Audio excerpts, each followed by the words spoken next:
कब तक नहीं आती है बात समझ में? जब तक कहने वाले के प्रति हमारी श्रद्धा नहीं होती। कितनी भी ऊंची से ऊंची बात क्यों ना हो, या तो उस बात में हमारी रुचि नहीं है और या तो उस कहने वाले में हमारी श्रद्धा नहीं है, तब बात समझ में नहीं आती।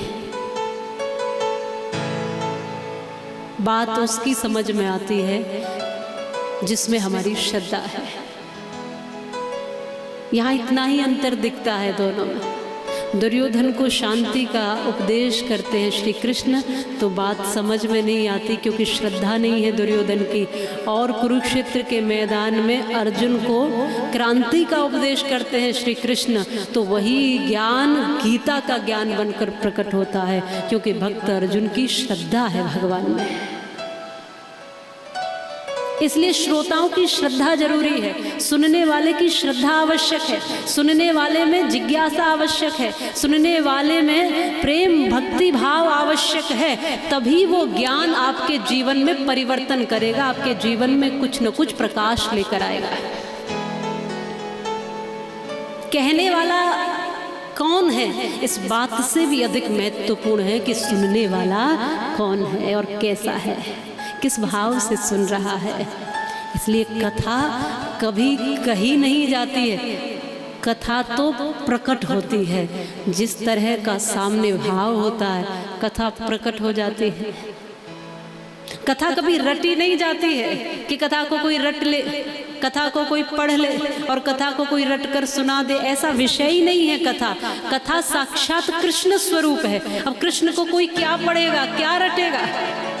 कृष्ण तो भाव और प्रेम का नाम है। जब सामने प्रेमी बैठा हो, सामने रसिक भक्त श्रोता बैठा हो, तभी कथा प्रकट हो जाती है। जैसे गीता का ज्ञान कहा नहीं गया, सामने भक्त अर्जुन था, इसलिए वो प्रकट हो गया। संत जब कुछ बोलते हैं तो उसी अनुसार बोलते हैं जिससे जो सुनने वाला है उसका भला हो, उस पर कृपा हो, उसका कल्याण हो, वो झंझटों से मुक्त हो जाए। इसलिए यहाँ दुर्योधन के पास जब श्री कृष्ण आए तो आवश्यकता थी कि उसको शांति का उपदेश दिया जाए, क्योंकि वो स्वयं ही अपने आप में क्रोधित, स्वयं ही अपने आप में अहंकारी है। इसलिए ऐसे व्यक्ति के लिए कौन सा उपदेश आवश्यक है? शांति का, परम शांति का। और भगवान ने जब उपदेश किया और कहा, क्यों दुर्योधन छीनना चाहते हो अपने ही भाइयों का? वो कोई गैर थोड़ी है, वो कोई पराये थोड़ी है, कोई अलग थोड़ी है, वो तुमसे, तुम्हारे अपने ही तो भाई है। क्यों अपने भाइयों का छीन रहे हैं? कई बार समाज में हम देखते भी हैं कि भाई ही भाई का छीनने में लगा है, भाई ही भाई का सर फोड़ने में लगा है, भाई ही भाई के धन पर बुरी नज़र डाले हुए। पिता ने यदि किसी एक भाई को, छोटे या बड़े को, थोड़ा सा एक हाथ जमीन ज़्यादा दे दी तो उसी पर झगड़े विवाद फसाद बने हुए हैं और कोर्ट कचहरियों तक के चक्कर लगाए जा रहे हैं। लोग लाखों लाखों रुपए वकीलों को दे जा रहे हैं, समय बर्बाद कर रहे हैं, मानसिक प्रताड़नाएं झेल रहे हैं, कष्ट झेल रहे हैं, लाखों रुपए वकीलों को दे रहे हैं, लेकिन अपने भाई को एक हाथ जमीन नहीं दे पा रहे। अपने ही सगे भाई उस वकील को फीस दे आएंगे लाखों लाखों रुपए, बोले तुम तो लड़ो मेरी तरफ से केस, और लड़ते रहते और जिंदगी निकल जाती है। क्या मिला? न शांति मिली, न सुख मिला। प्रेम से आपस के रिश्ते, आपस के परिवार के मामले यदि प्रेम से सुलझ जाएं तो ये बहुत सारे केस कोर्ट कचहरियों तक न पहुंच पाए। जो आपस की बात है, जो घर परिवार की बात है, वो भी आज कोर्ट और कचहरियों में वो चीज़ें भी जा रही हैं। जो भीतर बंद कमरे की बातें हैं, वो भी कोर्ट और कचहरियों में उछाली जा रही हैं। आज बड़े आश्चर्य और विडंबना का विषय है ये। पति पत्नी में यदि कोई विवाद हो गया संवाद करते हुए, तो उस विवाद को कमरे में ही सुलझा लिया जाए।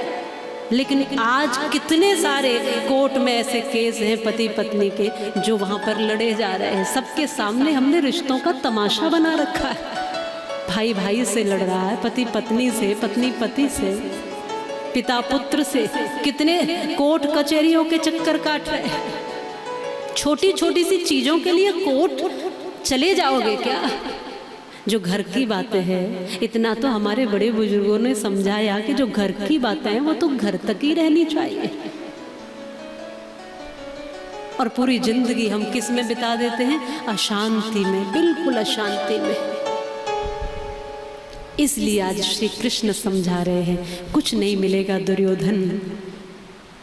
दुर्योधन कहता है कि सब कुछ छीन लूंगा मैं। भगवान कृष्ण कहते हैं पांडवों को ज्यादा नहीं चाहिए, पूरी वसुधा तुम रख लो, पूरी धरती तुम रख लो, पूरा राज्य तुम रख लो, सब कुछ तुम रख लो, बस 5 भाई हैं पांडव, तो 5 गांव ही दे दो। केवल 5 गांव, एक एक गांव में छोटी छोटी सी जगह पर गुजारा कर लेंगे 5 भाई, और तुम सारा राज्य रखो। मैं ये उनकी तरफ से प्रस्ताव लेकर शांति दूत बनकर आया हूँ। लेकिन दुर्योधन ने कहा, हे भगवान श्री कृष्ण, 5 गांव की तो बात छोड़ दीजिए, एक सुई की नोक के अग्रभाग के बराबर भी बिना युद्ध के नहीं दूंगा। युद्ध चाहता हूं। कुछ लोग आपने देखे होंगे बात बात पर लड़ने की बात करते, बात बात पर झगड़ना चाहते, जो बात बात से बन सकती है उसको भी झगड़े में ले जाते हैं। छोटी छोटी बातों पर क्रोध करते हैं, छोटी छोटी बातों पर अकड़ जाते हैं। ये क्या है? इंसान का अहंकार। पर सच बताओ, हमारे पास ऐसी कोई भी वस्तु है जिस पर हम घमंड कर सके, जिस पर अहंकार किया जा सके? कोई भी ऐसी वस्तु जिस पर हम अहंकार कर सकते हैं, कोई भी ऐसी वस्तु? अरे एक दिन यदि बुखार आ जाए ना तो पूरा शरीर डामाडोल हो जाता है, खड़े भी नहीं हो पाते, दूसरे दिन तो चक्कर आने लगता है, सर घूमता है, किसी को कहते पकड़ के भैया लेकर चलो। एक दिन में हमारा ये हाल हो जाता है और हम इस शरीर पर अकड़े रहते हैं कि हम में बड़ी ताकत है, बड़ी शक्ति होता है ना। कोई धन पर अकड़ रहा है तो धन आज तुम्हारे पास है, कल किसी और के पास भी हो सकता है। धन कब हमेशा तो एक के पास नहीं रहता, सदैव तो कभी नहीं रहता। आया है तो जा भी सकता है, इसकी कोई गारंटी नहीं है, ये हमारे हाथ में नहीं है। तो धन पर बेकार में अकड़े। कोई बल पर अकड़ा है कि मुझ में बहुत ताकत है, बहुत बल है। एक छोटा सा तिनका कभी आंख में पड़ जाए तो तिल मिला जाते हैं एक छोटे से तिनके के कारण। कवि हरिओद प्रसाद उपाध्याय जी ने एक कविता लिखी, जिन्होंने हिंदी पढ़ी है वो उनको पता होगा। उन्होंने कहा कि मैं घमंडों में भरा ऐठा हुआ। कवि कहता है कि मैं एक दिन बड़ी अकड़ में, बड़े घमंड में था, मैं घमंडों में भरा ऐठा हुआ, और एक दिन जो था मुडेरे पर खड़ा, आ अचानक दूर से उड़ता हुआ, एक तिनका आंख में मेरी पड़ा। मैं झिझक उठा हुआ बेचैन भी, लाल होकर आंख भी दुखने लगे, ऐंठ बेचारी दबे पांव भगे। मूठ देने लोग कपड़ों की लगे, ऐंठ बेचारी दबे पांव भगी। तब अक्ल ने यूं मेरी ताने दिए, ऐंठता तू किस लिए इतना रहा, एक तिनका है बहुत तेरे लिए, एक तिनका है बहुत तेरे लिए। एक तिनका आंख में पड़ जाए तो बेचैन हो जाए, इतना सा तिनका आपको बेचैन कर सकता है। आप किस अकड़ में जी रहे हो?